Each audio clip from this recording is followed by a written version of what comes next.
Ei você, leitor e leitora do Portal da Holanda, sejam bem-vindos ao A Hora do H. O meu entusiasmo está incontido. Eu estou aqui, parece assim um Maverick, sabe, aquele cavalo selvagem, e eu estou tentando dominar porque hoje eu recebo uma pessoa muito, muito especial, que é o Dr. Wilson Gonzaga, que está aqui ao meu lado e vocês já estão vendo ele. Ele é psiquiatra. Mas antes de nós mergulharmos no teor dessa entrevista, eu quero dizer para vocês que o Dr. Wilson Gonzaga, ele tem um currículo impecável, riquíssimo, sólido. Mas o que eu quero realçar aqui, realmente, para vocês, antes de mais nada, é que eu conheci o Dr. Wilson Gonzaga dentro de um estúdio de uma rádio, a Rádio Amazonas FM 101,5. Isso há alguns anos atrás. Foi o destino que nos uniu dentro de um estúdio de rádio. Era o seguinte, ele saía do ar e o meu programa era o programa seguinte. E eu me lembro muito bem de várias coisas. Vou citar algumas para vocês. Quando o Dr. Wilson Gonzaga encerrava o programa, ele dizia: um cafuné na tua alma. Tchau. E isso, sabe, meu Deus, um cafuné na tua alma. Eu só entendi essa despedida dele muitos anos depois. Muitos anos depois. Sabem por quê? Porque o Dr. Wilson Gonzaga, antes que a moda do coaching, do coach e tudo mais fosse tão atual quanto agora, o Dr. Wilson já abordava questões que têm a ver com autoestima, que têm a ver, infelizmente, mas isso é uma coisa que faz parte da nossa vida, com as doenças da alma. Ele falava e muita gente ficava atenta ouvindo o que ele dizia sobre as aflições que tomam conta da gente como consequência das doenças da alma, que ele vai abordar aqui, ele vai falar sobre isso hoje, como a ansiedade, a depressão, a tristeza, a solidão. Ele já falava sobre isso quando ninguém em Manaus abordava isso. E ele lá. Eu dirigia para a rádio ouvindo o que ele estava dizendo com muita atenção. E uma outra coisa importante sobre o Dr. Wilson é a capacidade dele para abordar esses assuntos. Hoje, o nosso tema principal, e o que me motivou procurá-lo e revê-lo depois de mais de 10 anos, e isso me deixa muito feliz, é justamente o fato de que, semana passada, 5 pessoas cometeram suicídio em Manaus. E não só isso. Eu vou fazer uma revelação muito pessoal para todos vocês. O meu sobrinho, com 23 anos, cometeu suicídio mês passado. O meu sobrinho. Então, eu não podia deixar, de forma alguma, doutor Gonzaga, de ouvir o senhor, porque eu tenho esse drama no nível pessoal hoje. Perdi um sobrinho jovem, uma decisão que ele tomou de tirar a sua vida. E aqui em Manaus agora, jovens estão tirando a vida, jovens estão pensando em tirar a vida, jovens estão aí isolados, ansiosos, cheios de problemas e podem resultar num suicídio. E é por isso que o Dr. Wilson está aqui. O que a gente pode fazer para conter isso? O que a gente pode fazer para que essa onda de suicídios no Brasil e em todo o mundo ela diminua os seus impactos? É essa a entrevista de hoje. Seja muito bem-vindo, Dr. Wilson, à Hora do H. E mais uma vez eu repito ao senhor, uma grande honra, uma grande satisfação recebê-lo. A honra é recíproca, é um prazer também. Que bom te reencontrar num assunto não tão agradável. E nossa, fiquei impactado de saber agora essa questão especialmente impactante para você, por conta disso que te aconteceu, meus sentimentos. Mas é isso aí, Humberto. Cada vez mais a depressão, o suicídio, ele se avizinha de nós. Eu me lembro que eu estou com 37 anos de especialista.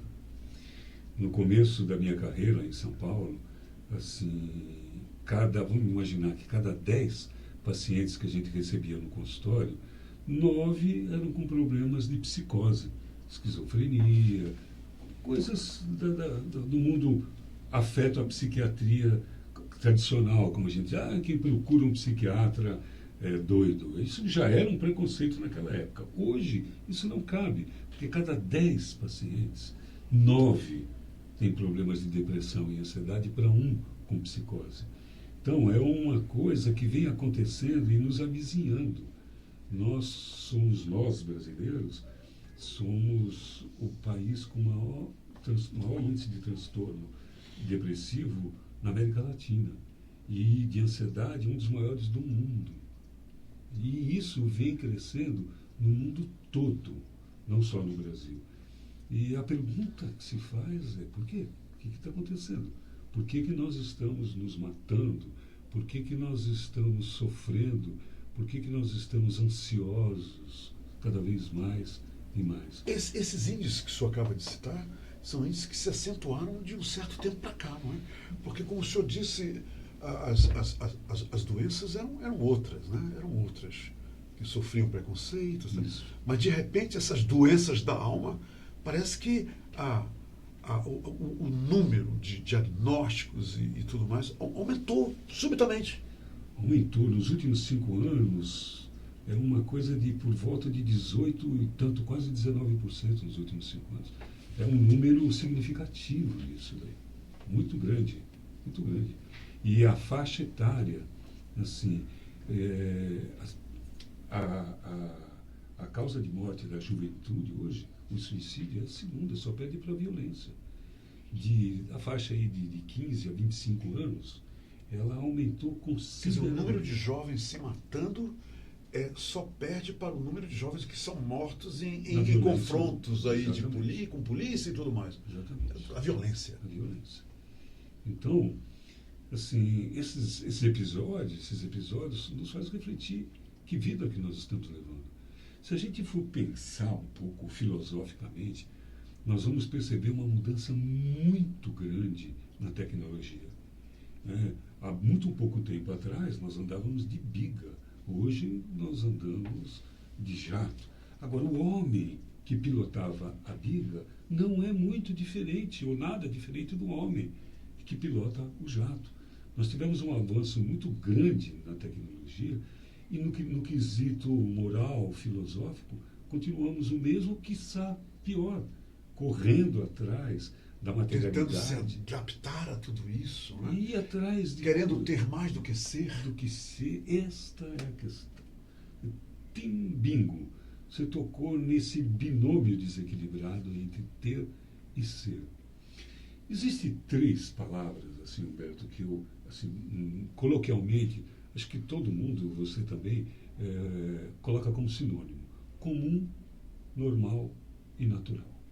Isso é comum, isso é normal, isso é natural. Elas não são sinônimos. Comum é o que a grande maioria faz. Isso é comum. Isso é comum. Ok. Normal é aquilo que diz a norma, que muitas vezes são feitas por uma minoria, para que a maioria obedeça, sim. Por um interesse desta minoria. Aí, e o nome já diz, normal. Né? Manda quem pode, obedece quem tem juízo. E quem tem contas a pagar no final do mês, né? Porque esta é a norma. É isso. E natural? Natural é o que diz a natureza. Não é natural o animal mais sofisticado se suicidar. Isso não é natural. Não é natural. Não é natural. Algumas vezes a gente vê isso em baleias que encalham, mas não é uma atitude suicida. É uma atitude de erro de navegação eletromagnética, elas acabam encalhando. O suicídio é uma coisa cortical. O que é isso? Uma coisa cortical. Nós vamos imaginar que isso aqui seria um cérebro. Né? O cérebro reptiliano, vamos dizer assim, ontofilogeneticamente falando, quer dizer, o evoluir das espécies, nós temos 3 cérebros. O cérebro reptiliano, como o nome já diz, até os répteis têm, né? E esse é onde estão guardados os instintos de sobrevivência, né? Os reflexos ali, o sistema nervoso parasimpático. Ali, o nome pouco importa. Assim, onde tem esse instinto de sobrevivência que não depende da nossa inteligência, das nossas decisões. Batimento cardíaco, secreção de glândula, digestão, aquilo que funciona com ou sem a nossa atenção. Sim. Depois nós temos o sistema límbico, representado aqui pelo dedão, que é o cérebro emocional, que só os mamíferos têm. Emoção, né? Alegria, tristeza, o cérebro responsável pelas emoções. E só nós, seres humanos, acima dos mamíferos, temos o cérebro cortical, o córtex cerebral. Sim. Aquela parte toda enrugada, até porque aquilo é uma manta com bilhões de fios conectados. Quando o criador fez aquilo, falou, pô, ficou bom. Aí ele olhou para a cabeça e falou, agora tem que caber aí dentro. Aí ele enrugou tudo aquilo, encaixou ali. Boa analogia, tá certo. Por isso o cérebro é todo enrugado ali. Só nós temos esse córtex, que temos a capacidade de reverenciar o sagrado, de ironizar, de fazer humor, de ser cínico. Então, e ser assim, ambicioso. Os animais, eles vão por instinto. Então, dificilmente você vai ver um comportamento animal de ganância, que estoca, que acumula, sim. E que isso vende. Estocam para a sobrevivência, né? Como os esquilos. Exatamente, naquilo que eles precisam, sim. Por conta das estações. Sim. Né? Ele vai ter que estocar porque vai ficar, o inverno vai chegar, mas ele não vai estocar e especular e depois vender suas castanhas por um outro preço. Isso só nós é que fazemos. E aí, dentro dessa assim, genialidade natural que é o cérebro humano, em algum momento nós escapamos daquilo que é natural, né? E passamos a ser mais normal e comum e começamos a acumular e começamos a priorizar o ter, como bem colocou você, em detrimento do ser. Aí acredito eu que começou o desvio e nós começamos a nos distanciarmos daquilo que é essencial. Porque, assim, será que o Criador, quando colocou todo mundo aqui, ele colocaria a seguinte regra, Humberto? Só serão felizes aqueles que ganharem acima de tantos salários mínimos, de que tiver uma BMW na garagem, que tiver, enfim. Não, ele colocou todas as condições para que todos os seres que aqui vivam vivessem em harmonia, em tranquilidade e em abundância. No entanto, por conta desse desvio, nós estamos atrás de alguma coisa que nunca alcançamos, procurando nos adaptar. E a gente sempre quer mais, não é? Sempre quer mais. Schopenhauer, ele colocava um exemplo que eu acho muito legal.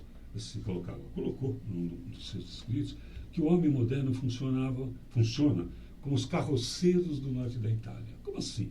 Se os carroceiros do norte da Itália abarrotavam a carroça de carga, colocavam no lombo do burro uma vara comprida com uma espiga de milho.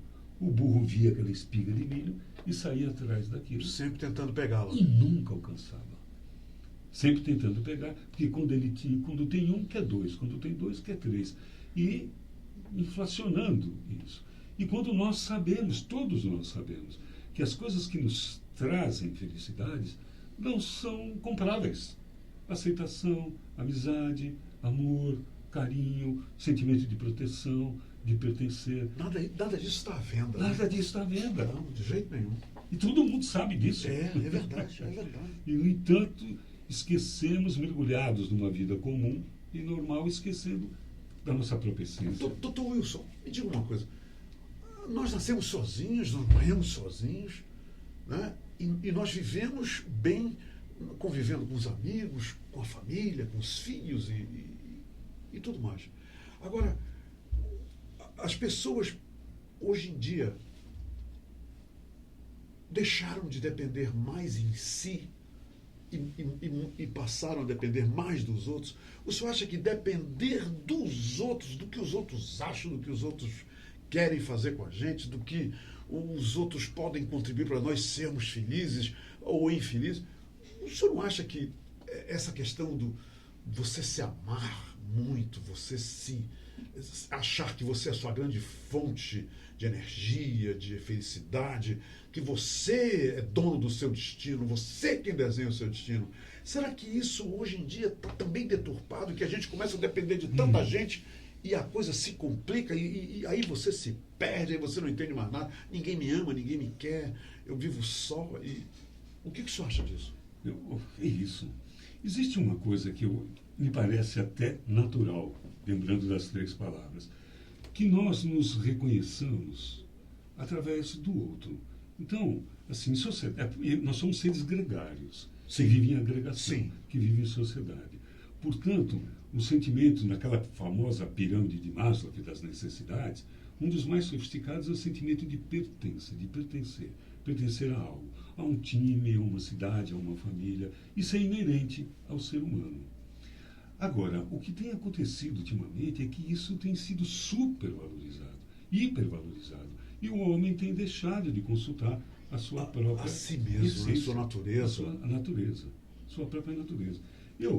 Assim, aliás, isso não é tão original, Platão já fez isso há muito tempo, comparando o homem à república, ou a república, que foi talvez a sua maior obra, a República de Platão, colocando o sistema como uma projeção do que poderia ser um homem organizado individualmente. E eu acredito nisso, que nós temos os 3 poderes dentro de nós. O poder legislativo, o poder executivo e o poder judiciário, dentro das costelas para dentro. O poder legislativo são as nossas leis pessoais. Porque se eu fico seguindo as leis, por exemplo, da minha família, eu tenho um pai que era ortopedista, um avô que era ortopedista, meu pai que era ortopedista, eu quero ser pianista, eu quero ser ortopedista. É coisa das castas, né? E aí são as leis que não são minhas. Eu tenho que obedecer aquelas leis que não são minhas, vai ser difícil. Eu vou ter o poder executivo não vai dar conta. Então, eu acho que a gente tem que criar as nossas próprias leis. Só que é o seguinte, nós somos seres sociais. Eu não posso ter aquela famosa lei do Gerson, lembra? Do se dar bem, né? Preciso levar vantagem em tudo. Espera aí. Então, eu tenho que passar pelo judiciário. Mas judiciário interno que é alinhado ao grande juiz. E também, vamos pegar em outra referência filosófica, Immanuel Kant, que falava da ética, dizia o seguinte: se você está fazendo uma coisa, se todo mundo puder fazer aquilo que você está fazendo e for bom para todo mundo, isso é ético. Esse é o judiciário. Quer dizer, eu quero levar vantagem em tudo, não vai passar pelo judiciário. Sim, claro. Não vai lá. Certamente. Então, eu coloco as minhas leis, passo pelo judiciário, que é comum a todos. Né? Tem essa ética kantiana envolvida. Ou ética cristã, mas a ética está envolvida em todo o pensamento coletivo. Aí fica mais fácil, então, de eu poder executar, ser o executivo. Aí, executar as leis que eu fiz e que passaram pelo crivo. Quando eu fico vivendo por leis que não fui eu que inventei, que foi a moda, que foi a mídia, eu nunca vou conseguir ser feliz. Um dia desses, Humberto, pelo mesmo motivo, uma rádio nossa local me convidou para fazer um programa de entrevista, por uma blogueira que tinha se suicidado porque ela tinha tomado um toco na época do casamento, o marido não foi, ela fez o casamento sozinha, ela casou-se sozinha. E sofreu tanta crítica dos seus seguidores, que ela era uma blogueira, que dias depois ela se suicidou. Se suicidou. Porque a imagem é importante. A gente vê, por exemplo, de um comportamento. Eu apesar da minha idade, eu procuro acompanhar a mídia, eu tenho canal do YouTube. Eu faço isso também, tá? O senhor não está sozinho, não, doutor. É isso mesmo. É isso mesmo. Agora, tomou uma dimensão de uma importância aquilo, de que ninguém, por exemplo, imagina, chegar assim, vou fotografar o meu saldo negativo e vou publicar no Instagram. Ninguém faz isso. Mas escute, eu tenho visto, e vi semana passada, e comentei aqui, as pessoas agora vão nos restaurantes. As pessoas chegam, são 4 pessoas, eu vi isso, aí elas se sentam e imediatamente as amigas batem uma foto e já vão as 2, tá? o marido, os dois maridos aí, não conversam, estão ali também se fotografando, e de repente chega a comida, tira uma foto do prato, a foto do prato, Isso. e publicam, e a comida esfriando, e até agora ninguém conversou. Que me remete a uma pergunta, que tem a ver com isso aqui, né? Doutor Wilson Gonzaga, as pessoas, primeiro, não são tão felizes quanto aparecem Não são. aqui, não é? Não Primeiro, são. o senhor acha que são ou não são? Não são. Não são. Outra coisa que eu queria lhe perguntar, os filhos, as filhas, os jovens, que estão todos recolhidos nos seus quartos, quer dizer, eu digo todos, eu generalizo, porque são tão poucos, Verdade. que não estão isolados, não têm amigos, os amigos são todos, a interação é por aqui. Me diga aqui uma coisa, o senhor vê nesse tipo de comportamento onde a solidão prevalece porque os meninos e meninas estão isolados em seus quartos, Verdade. aqui viciados, a palavra, me perdoe se eu estou exagerando, Acho que não. viciados nisso aqui, isso também tem algum quê de envolvimento com esses suicídios, todos entre os jovens? Tem. 16 a 25 anos, a gente não ouve falar de 30 a 50 anos se matando, mas de 16 a 25 anos tem gente aí se suicidando direto. O que está acontecendo? Existe um olhar exatamente nessa direção, que a mesma população que cresceu o índice de suicídio é a mesma população que os maiores usuários da internet e da tecnologia. Isso é um dado resultante de pesquisas de e tudo mais. pesquisa. Isso tem um termo até. Nós começamos a chamar de suicídio.com. Suicídio.com. Por conta dessa coincidência, por conta desse corte dentro das nossas relações mais íntimas. Hoje em dia, como você bem falou, alguns pais conversam com seus filhos via WhatsApp. É só por aí. E ainda que tem ainda Doutor Wilson, então deixa eu lhe dizer um outro relato para o senhor. Eu estava na sala de estar de uma casa com amigos, não é? E a mãe e o filho no quarto. Eles estavam interagindo. Aí, de repente, ela... desculpa, eu tenho que... Ele está aqui, senão ele vai atrapalhar a gente a noite inteira. Eu pensei que o camarada estava fora, estava em algum lugar, viajando. E, de repente, ele vem e diz, por que você não me respondeu? Eu estou esperando. É isso. O que é isso, doutor Wilson? O pai, a mãe e os filhos estão dentro da mesma casa, estão testando, estão se comunicando através de textos. É isso. A tecnologia é maravilhosa. Isso não se discute. Hoje em dia, nós podemos aqui com esse aparelhinho entrar dentro de uma biblioteca na Sorbonne. É verdade. Sem sair daqui podemos entrar. Isso é o upside, né? Isso é o upside, né? É o bom, é o bem bom. É o bem bom. Agora, nós estamos utilizando essa maravilha para nos distanciar, aproximando as distâncias e distanciando as proximidades. Esse tipo de interação nos distancia, então, não é? Nos distancia, esfria as relações e coloca um mundo literalmente virtual, utópico, que a gente não vive. Ninguém é tão feio quanto a foto da carteira de identidade e nem tão bonito quanto o perfil do Instagram. A realidade está aí no meio. Até os americanos dizem o seguinte, quando eu começo a ficar parecido com a minha foto da carteira de identidade ou do passaporte, tem alguma coisa muito errada. Quer dizer, é verdade. E também não é... Às vezes a gente vê a foto de um perfil do WhatsApp, do Instagram, de um amigo e nem reconhece. Nossa... E o tal do Photoshop também. E o tal do Photoshop, que todo mundo fica mais bonito. Pois é. Então, é uma necessidade de aparentar... E ser o que você não é, isso? Uma felicidade que não existe. Não existe. E isso vai nos distanciando da verdadeira possibilidade de ser realmente feliz. Porque antes eu dizia, eu poderia fingir que eu sou um advogado, que eu sou um jornalista, era uma coisa. Agora... eu finjo ser, na minha aparência, no meu modo de vestir, o que eu não sou. Quer dizer, é um avanço nesse tipo de distúrbio, é ou não é? É um avanço. E são essas ideias, retomando aquilo que eu disse do comum e do normal, de coisas de que para agradar uma ideia que não é nossa. Existe um pássaro que eu acho muito interessante, europeu, um cuco, e nós temos um correspondente brasileiro, que é o chupim, que ele tem uma prática muito... Esse chupim deve ser um pássaro do sul, né?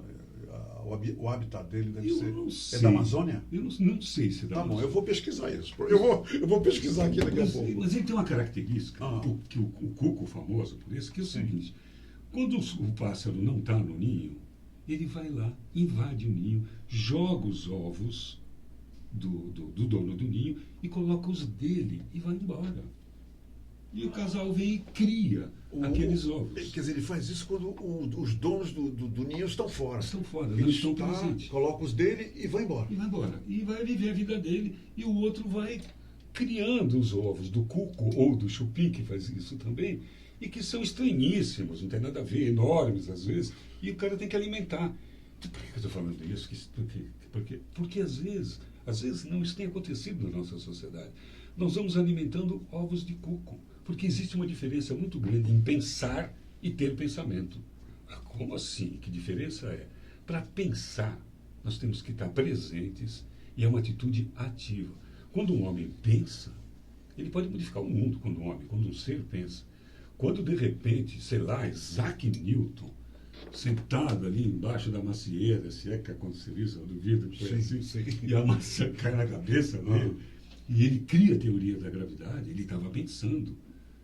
Quando, sei lá, Arquimedes, dentro da banheira, aquilo transborda, e ele cria a fórmula do empuxo, ele estava pensando. Quando Einstein criou lá E é igual a MC ao quadrado, com certeza ele estava pensando. Presente, ativo. Na grande maioria das vezes, nós ficamos tendo pensamentos que nós não criamos. Às vezes ele é completamente contra a nossa essência e ele está na nossa cabeça e nós estamos criando. Dia desse, Humberto, nada contra quem gosta. Mas eu acordei, ainda não me chame de bebê. Eu detesto essa música. Eu não gosto dessa música. Nada contra quem gosta. Né? Assim, pelo contrário, bom gosto. A gente tem o mau gosto de achar eu que também bom tenho um monte gosto... de música que eu não gosto. Acabou. Pronto. Um monte que eu gosto. Pois é, gostamos inclusive de jazz. De jazz, pois é. Mas então, eu não gosto daquela música e ela não só estava... Eu estava pensando aquela música, como acordei distraidamente cantando aquela música. Olha só. Então eu não estou pensando, eu estou tendo um pensamento. Eu estou chocando um ovo de cuco. Aí, Bacana isso. que não é meu. Sim. E a moda, a mídia, a sociedade, ela é doida para colocar ovos para a gente chocarem. Olha só. Essas polêmicas que nós estamos vendo, de oposições políticas apaixonadas, e fake news, e mortadelas e coxinhas, enfim. Sim. Assim, muitas e muitas dessas pessoas estão de todos os lados, não estou defendendo o lado um ou outro, estão chocando ovos de cuco que colocaram ali, acreditando que são seus, defendendo veementemente, visceralmente, apaixonadamente uma ideia que sequer ela é consonante com as próprias leis internas. E repetindo, e o comportamento social, o comportamento das Com as mídias... leis de cada um, né? Com as leis que cada um que temos. cada um temos. Né? E que tem o mesmo juiz, o mesmo judiciário para alinhar essas leis. E que os filósofos já colocavam isso há milênios antes de Cristo, já diziam isso. Doutor Wilson, os pais não estão mais falando com os filhos não estão mais falando com os pais, estão escrevendo um para o outro. Isso está estabelecido, isso é fato. Na questão do suicídio de tantos jovens, por exemplo, você estava em Porto Alegre anteontem. A situação de suicídios em Porto Alegre, em São Paulo, Manaus, de repente, 5 pessoas no fim de semana se suicidaram em Manaus. Quer dizer, isso é um negócio que a gente fica abismado. Essa situação, ela também, ela é comum lá em Porto Alegre, nos outros lugares que o senhor tem visitado? Olha, por uma coincidência assim, do assunto, o Rio Grande do Sul é o estado campeão de suicídios. Entre jovens. De uma maneira geral. De maneira geral. E aí começamos a estudar isso. Os cientistas começaram a estudar. Não, por quê? O que tem a ver com a cultura? O que tem a ver com a cultura? Não tem? Existem duas possibilidades. Porque os índices são maiores. Nós somos por volta de 7,8 casos por 100 mil habitantes. Passo Fundo tem 11, quase 12. Uma cidade tem 11. 11 por 100 mil habitantes. Sim, claro. Quer dizer, nesse claro, índice. sim. É bem maior do que o Estado. E os dos 20 estados de maior quantidade de suicídio, o Rio Grande do Sul tem cidades, perdão, de 20 cidades com maior índice de suicídio. Estão no Rio Grande O do Rio Sul. Grande do Sul tem 11. Então, por quê? Uma das coisas que se fala é sobre a educação. Eu não acredito nisso. Isso aí eu não coaduno muito. Da tradição, do efeito tradicionalista da educação do gaúcho. Então, Você tem que ser um muito vencedor, você rígido, tem que... Vencedor, guerreiro, Guerreiro. e que tem pouca aceitação à Você tem que ser frustração. igual ou melhor do que seu pai, do que seu avô. Que faca na bota. Sim. E essa é uma teoria que eu não coaduno muito Ok, com isso, não, ok. porque eu convivo com eles lá, são gente bem como nós, como todo lugar. Claro. Um outro que me parece mais interessante é por conta da agricultura do fumo, que usa muito organofosforado, e esse agrotóxico pode estar de alguma maneira envolvido com isso. Está sendo estudado. Está sendo estudado. Olha só. Por conta da lavoura do fumo, Entendo. usa um determinado tipo defensivo lá, típico que é muito friável, muito suscetível a algumas doenças. E isso está induzindo as pessoas a esse ato? E que os estudos estão investigando que talvez seja por isso. O suicida dá sinais que ele está prestes a fazer isso? Boa pergunta. Porque a gente não pode generalizar e bater o carimbo nisso. De dizer assim, cachorro que late não morde. Quando a pessoa quer se suicidar, ela não avisa ninguém, vai. Isso acontece. Existe uma coisa sutil aqui, Humberto, que vale a pena a gente falar.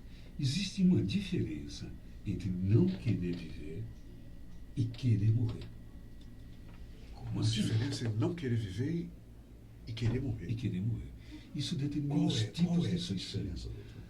A pessoa, para querer morrer, é uma atitude ativa. Que ela planeja se matar. Quando ela planeja se matar, muitas vezes nessa atitude existe uma intenção aí assim, e que é feita secretamente. O plano todo é para dar certo. É uma decisão tomada. É uma decisão tomada. Eu quero morrer, eu vou me matar. Estuda, pesquisa qual é a melhor maneira, cria uma estratégia. Premedita tudo. Premedita, para que não haja possibilidade de não dar falha. certo, de falhas. Né? E não dá certo, né? Sim. E quando não dá certo é que dá certo. E quando dá certo é que não dá certo. É verdade. Enfim. E o não querer viver, a pessoa está com tanta dor em que a possibilidade do zero é tudo, é não viver. E ela, às vezes, é uma coisa assim, eu quero tomar um monte de remédio aqui para dormir. Pronto. E se morrer, morrer. Morrer, não tem um plano. tá, se acordar ou não. E, às vezes, essas pessoas que não querem viver diferente, estou fazendo aqui, é uma coisa semântica. Sim, eu estou lhe entendendo. Ela, por exemplo, ela dá pistas. Ah, aí é que estão os sinais. Porque tem um pedido de socorro atrás daquela atitude. Sim.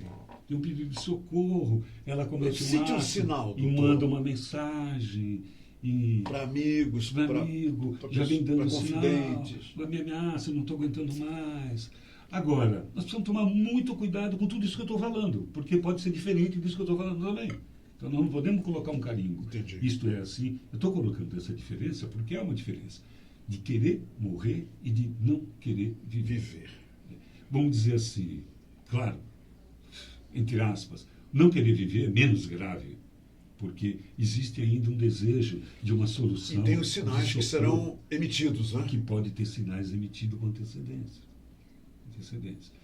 Agora, e tem coisas que, por exemplo, são coisas assim, porque está muito envolvido com a depressão, mas nem sempre é uma história de depressão que termina em suicídio. Nem sempre. Isso é uma boa notícia. Sempre. Às vezes, ali é um pensamento que estava a dizer para tudo normal, um episódio que aconteça, porque a vida é frágil. Né? Às vezes acontece num acidente de trânsito, que parece um acidente de trânsito, mas por trás ali teve uma atitude de que eu vou, assim, morreu. Pessoas, o senhor me fez lembrar, coisas que aconteceram em Nova York. Pessoas iam para o parque e, de repente, as pessoas viam que a pessoa que estava com uma arma na mão, chamava a polícia chegava, larga a arma, ele apontava a arma para a polícia matava esses caras e não tinha nenhuma bala, era arma de brinquedo. Quer dizer, a pessoa dava a entender à polícia que estava armado, a polícia pedia para ele largar a arma e ele não largava e ainda apontava para o policial, e o policial americano, nós sabemos, ele vai, Claro. né? Arma, eles dizem logo, arma. E as pessoas não tinham nem bala no cartucho, lá no tanque do revólver, e o revólver não era ela. Isso aí. Eu tive... Esse aí é aquele que. Esse aí quer morrer, não é? Esse quer morrer. Esse quer morrer. Ele planeja. Ele planejou tudo isso. Não é isso, doutor? Isso aí. Isso aí. Eu tive um professor, Humberto, de psicanálise, um homem brilhante, brilhante. Ele me inspirou. Uma boa parte da minha vida profissional foi inspirada por esse senhor aí. E uma pessoa boníssima. E que entrou numa depressão. Ele era de Campinas e ele torcia para Ponte Preta ou para o Guarani. E um pouco antes de ele ser achado morto por um excesso de medicamento... Ele conseguiu se Ele matar, conseguiu. então. Um pouco antes disso, ele... Vamos imaginar que ele era torcedor da Ponte Preta. Tá. Ele ia na torcida do Guarani, com a camisa da Ponte Preta. Para provocar os outros. E era um gentleman. Olha. Era um gentleman. Era um senhor de uma educação, de uma fineza de trato, de uma elegância, mas que por uma Quer dizer, você não é, né? O suicida não tem rótulo. Ele Não não tem rotulado. Se ele leva aquele ali, vai. Ele é psicanalista, como é que ele vai fazer um negócio desse? Doutor Wilson, dê um conselho para os pais de jovens que se isolam, que de repente mudam o comportamento, de repente não querem mais conversar, de repente querem dormir mais, querem ficar aqui mais do que estar com os pais ou com a família. Por favor, faça isso. Bom, primeiro, assim, essa questão do suicídio, a faixa etária está aumentando e cada vez mais crianças com tentativas de suicídio, Neto. Nós estamos criando crianças, assim, sozinhas, com babás eletrônicas.